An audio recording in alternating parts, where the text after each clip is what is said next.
салом арз мекунам ба бинандаи азизи радио Озодӣ ва ташаккур мегӯям ки ин лаҳзаҳо моро тамошо доред ва имрӯз мо дар студия меҳмон дорем. таври шумо мебинед, ин кас ҳамкорамон аз бахши ӯзбекии радиои Озодӣ Садриддини Ашур ҳастанд. хуш омадед ба барномаи мо. хуб, суҳбати мо атрофи он аст ки дар Ӯзбекистон як падидае ба ислоҳ муд мешавад ки мақомдорон зердастони худро пайваста бадрафторӣ мекунанд, дашном медиҳанд ва озор медиҳанд. барои мисол, ахиран як сабти садоии ҳокими шаҳри Андиҷон расонаӣ шуд ки дар онҷо баръало шунида мешавад ки чӣ гуна ин мақомдор зердастонашро дашномҳои қабеҳ медиҳад ва ин ҳам дар ҳолест ки ин барои аввалин бор нест. асли қазияро аз шумо мехоҳем бифаҳмем ки чӣ гуна ин маҷлис ҷараён гирифт ва чӣ гуна дашномҳо буданд. дашномҳо дар Ӯзбекистон аз тарафи ҳокимон ба нисбати зердастони худашон бисёр шуда истодааст. ин бештар шуда истодааст, чун агар дар солҳои масалан Карим президент буд, ин камтар буд, лекин дар вақте ки Шавкат Мирзиёев омад, ин бисёртар шуд.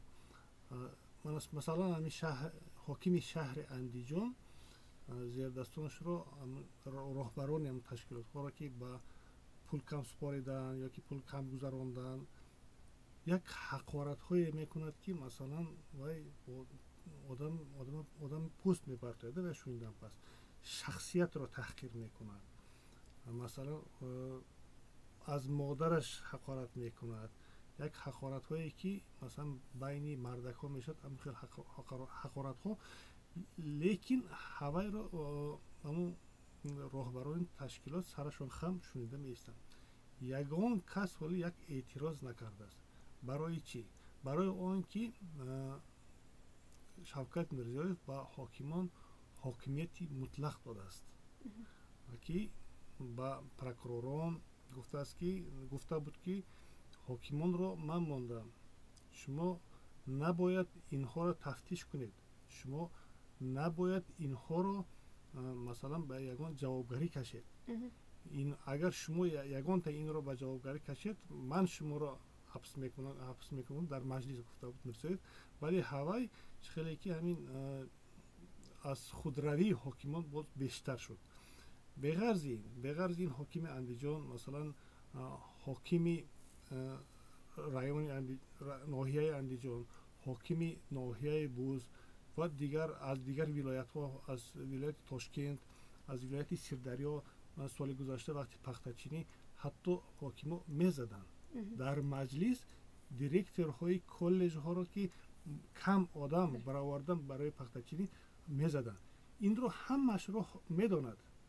масалан прокуратура медонад, суд медонад, милитсия медонад. аммо ҳолатҳое шуданд ки масалан муҷозот шуда бошанд мақомдорон барои чунин рафторашон. бале, ҳамин рафтори ҳокими Андиҷон ки мо соли гузашта наиста будем, муаллимонро ҳамин шакал, твар, ифлос гуфта ҳақорат карда буд. чӣ шуда буд? дар суд дида буданд ва 5 миллион сум ин ҷарима карда буданд. лекин баъди вай ҳам бо ин идома дорад. ҳақораткунӣ бо таҳқиркунӣ идома дорад.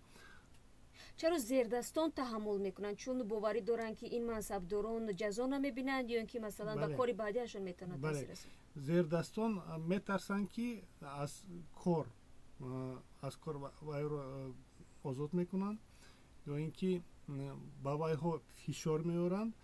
ҳокимо боз ҳамин хел мегӯянд ки агар ман туро аз кор холӣ мекунам, баъд аз қафоят ба ту як комиссия роӣ мекунам ва рӯзи туро ман нишон медиҳам. албатта ино метарсанд ва ба ҳеҷ ҷо муроҷиат намекунанд, шикоят намекунанд. ташаккур барои суҳбат. воқеан ҳам вазъи хеле ногувор аст ва тавре шумо шоҳид будед. суҳбате доштем бо ҳамкорамон аз бахши ӯзбекии радиои Озодӣ Садриддини Ашур дар бораи бадрафтории мақомдорон дар ҷомеаи Ӯзбекистон дар нисбати зердастони онҳо. ташаккур барои суҳбат. раҳмат.